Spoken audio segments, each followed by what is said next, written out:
Coach Kelly, you're entering year 3 at LSU, and I don't have to tell you this, but year 3 seems very lucky to you. At Cincinnati, in your 3rd year as the head coach, y'all went 12-0. Notre Dame, 3rd year, y'all went to the national championship game. So the numbers are in your favor. Well, this interview's over then. Let's go. It's, yeah, I mean, I think, you mentioned lucky. I think the preparation of what you do and leading up to it is very intentional. I think we're doing the same thing here. It takes time. It takes a lot of work, commitment from everybody that's involved in the program to begin to elevate your program to a championship level. And I think we've made the strides the first 2 years, double-digit wins, competing, for an SEC championship. But there's more to be gained, and we think in year 3 we've poised ourselves or put ourselves in position for hopefully that kind of year. Your quarterback, this is his 4th year at LSU, but he's only had 1 start. But my goodness, that 1 start against Wisconsin, 395 yards, 3 touchdowns. He could be another special quarterback in the purple and gold. Agreed. I mean, he's a different player than Jaden Daniels, but he has an incredible skill set. I think what separates him is his leadership, his ability to command the respect of the players around him. He has his own style, and he's a different person, and that's a great thing because, when you turn over the reins to a new quarterback, you want that personality to come out, and it's already been a really clean transition, from a Heisman Trophy candidate to Garrett Nussmeier, and we saw that, as you mentioned, in the ReliaQuest Bowl game where he leads us on a 98-yard drive late in the game, and I think he brought his own personality now to this football team. When spring ball starts on Tuesday, is Garrett running with the ones? Is A.J. Swan in that competition, or how is that going to go during spring football? Swan will have a chance to certainly compete for the position.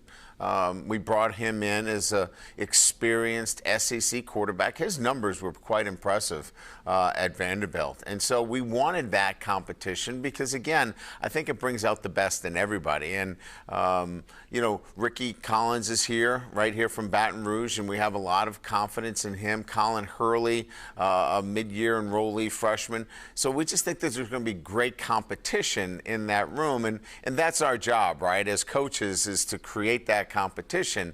But Garrett obviously has a sense and a feel that he's going to go out and he's going to be our starter as well. The wide receiver spot, you had 2 fantastic ones that have left the program. They're going to be possible first-rounders in Brian Thomas and Malik Neighbors. You got Kyron Lacey, but who is going to be the other guys? Are we going to look to the transfers maybe to contribute right away? Yeah, I think we were very intentional there as well in terms of, we lost a lot of yardage. We lost a lot of touchdowns with Neighbors and Thomas leaving us. So we needed to go and look at maybe that's an area that we bring in some veterans. And C.J. Daniels and Xavier Thomas are 2 veteran wide receivers that bring maturity and experience into that room. Combined, they're going to bring in close to 1,700 yards in total offense. So we're going to be able to supplant the loss that we had with 2, obviously, as you mentioned, probably first-round draft picks with 2 outstanding veteran receivers. Now, we have some really good young players that are poised and ready to play as well, from Aaron Anderson to, certainly a number of guys that have had a chance to get an opportunity last year that will now be pushed in the front. But I think having a little bit more maturity there is going to round that out nicely. You talk about Xavier Thomas. You've had some bumps in the road at punt return these first 2 years at LSU. Is it how good is it to have not only he's a great receiver, but he's a good kick returner and punt returner? Yeah. Because special teams has been an issue in the purple and gold. Yeah, and look, I mean, at the end of the day, if you look at the numbers, there's nobody that's really dominating punt returns anymore. In college football, I think, 8 yards of return led the country. It's so difficult to get a good punt return. We just want to field the ball cleanly. We want an opportunity that once in a while that we can advance it. And the same thing with kickoffs. These kickers now today are kicking it out of the back of the end zone. I know the NFL is even looking at how can they bring, kickoff? How can they bring punt back into the game? Because right now, those two facets of special teams have been virtually eliminated. And so it's great to have a guy like Xavion. But again, I think it's more important that we do something that brings it back into the game, and I think it's been legislated out in so many ways. We got to look at ways that we can get those back into the game. I covered the game in Oxford when y'all lost to Ole Miss, gave up 55 points. Yeah. Jalen Milroe ran for 4 touchdowns. Obviously, the defense is not where you wanted it last year. What went into the decision to bring in Blake Baker as your defensive coordinator? Well, there was, certainly we didn't live up to the standard of LSU defense. But, it wasn't just this year. I mean, LSU had not been playing very good defense for 2 or 3 years, even before I got here. So, this was really needing to make a major correction and get this defense playing to the level that can take this team to a championship, because we had a championship offense. That was pretty clear.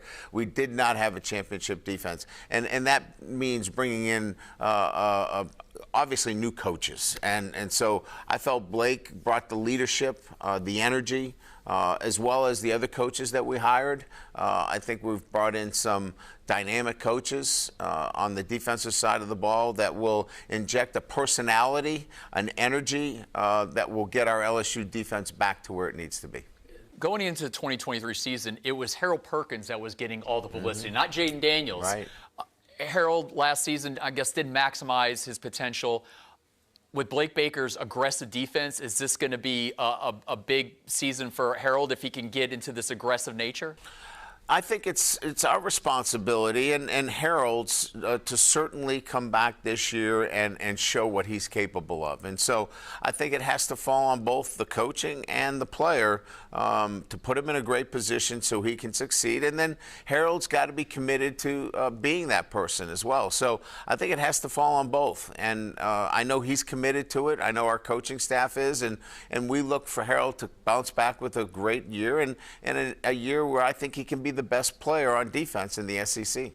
Is it too much for people to focus outside the program on where Harold lines up? There's a lot of talk of, is he on the edge? Is he playing inside linebacker? Is it more a matter of when the ball is snapped where he goes? I think the latter. I think it's much more important that Harold is in a position where he feels comfortable that he can play fast and impact the defense. And, we needed to try to maximize his ability last year where we played him on the edge. But there's so many other factors. He's got to be in coverage. He's got to be able to, get run fits from the edge and not be in the middle of the defense. So I think, again, getting him closer to the football, getting him in the action at the will linebacker position, I think will impact him play after play, and that's what the goal is moving forward. Patrick Peterson, Tyrann Mathieu, Tre'Davious White, Derek Stingley Jr., this was DBU. Yeah. This has not been DBU the last few years. Do bring in Corey Raymond back? What needs to happen for LSU to get back to the DBU moniker that's been a hallmark of this program? Well, I think it's a mindset, but I think it's also, growing up. We had a lot of young players. I think about 18 underclassmen that were learning how to play the position.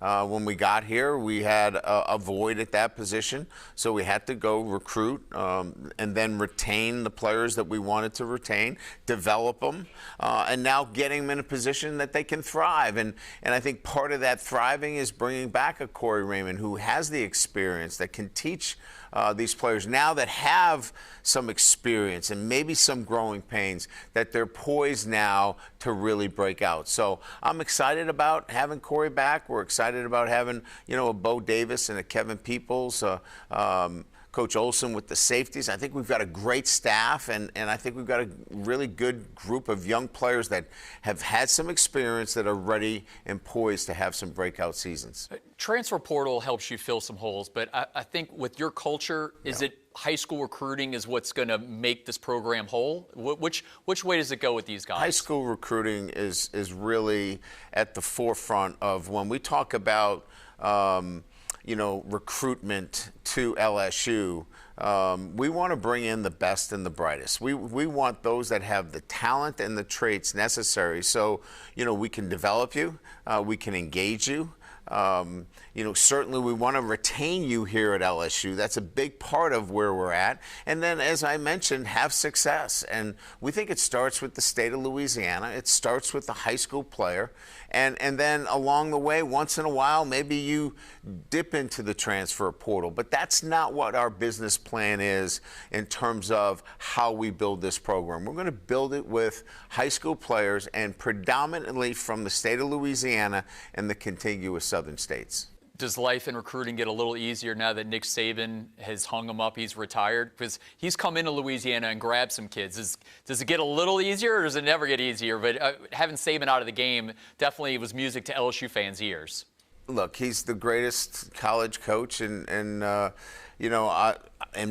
lifetime. And so to have, Nick not knocking at your door, that's one relief. But, there's so many good coaches in this league. And, obviously Kirby Smart and Elko and, what Lane's doing. I mean, you have to be working hard at this every single day. And, I think we've done a much better job in the state of Louisiana in making sure that we keep our players here in the state. And I think that's showing itself here in how we're recruiting. But I think we focus on ourselves and what our plan is and worry about how we do things. And so far, so good. When the kids come down Victory Hill, your players, they got their headphones on, they're listening to music, get them fired up. Is there something you do before a game, before practice, that kind of gets you in the right mindset? Do you have a song or do you have a movie that you're watching that kind of recharge the batteries? I think, before we even get on the bus to come to Victory Hill, we have about a 5-minute mental edge where I get a chance to talk to the team and lock them in. And that's really my time to, get my game face on, if you will, and get the team locked into the game itself. So it's something that I've done for, almost 3 decades now, where I get a chance where we close the doors, we get about 5 minutes together, because once you get to the stadium, the distractions start to occur. So we get about 5 minutes in the hotel together. We call it the mental edge, and that really gets us right and gets me in a position where I feel like I've got our team ready to go. And now go enjoy Victory. Go enjoy the fans that are out there and let it sink in, because playing at Tiger Stadium is really a special treat. Finally, how is it going to feel Tuesday morning? Is it? I mean, you've done a lot of these. Spring football starts. Does it have that Christmas morning feels? Do you get an extra edge in your step? Listen, when you don't get that feeling, it's time to go do something else. It's time to retire. And for me, the excitement of next week, we're kind of getting a sense of, engaging our players again. We've been out recruiting and talking about other players, and when they come here, we got the guys that are going to make a difference on campus right now. So getting a chance to be with them, getting back out on the practice field, starting our spring practice, this is the exciting time for us. This is where you build the technique. This is where you build those relationships so you engage your players. And so for me, this is the fun part. We're going to win the spring game. I know that. We're going to be undefeated going into preseason camp. So we're looking forward to it. It's going to be a great spring. Thank you, Coach Kelly. My pleasure. Thank you.